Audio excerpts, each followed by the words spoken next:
along on Fox 54 News, we're going to take a special look into the world of mental health. Our first story will focus on the stigma surrounding mental health and illness.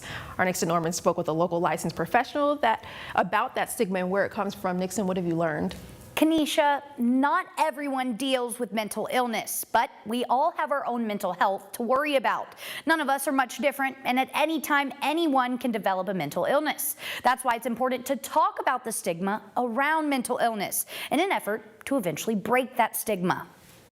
In recent years, talk of mental health and illness is far more common than it was in the past. But there are still many misconceptions about the topic and still a lot of stigma surrounding it. So let's start with the basics. There is a big difference between mental health and mental illness.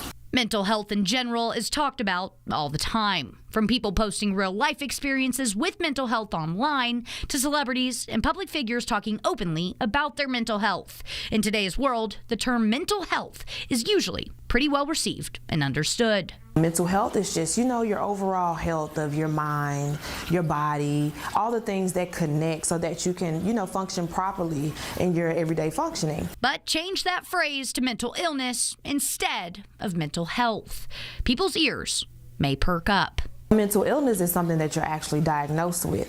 That could be schizophrenia, bipolar disorder, anxiety disorder, depressive disorder.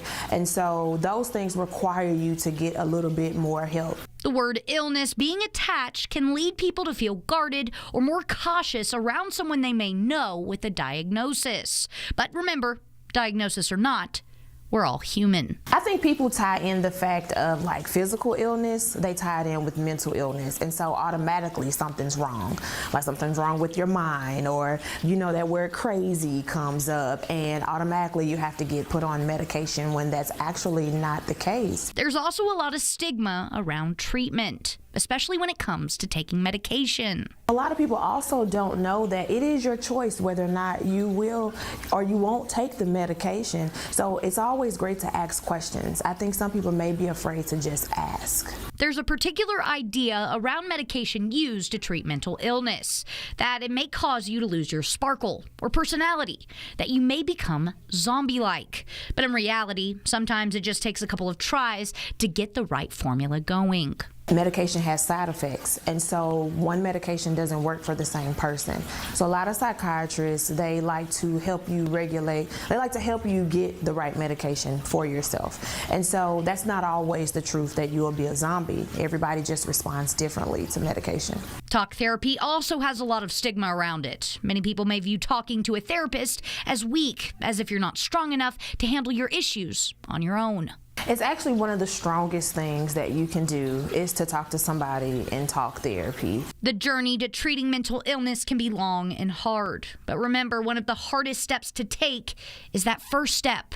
Once you've got that behind you, the journey really begins. Take the first step.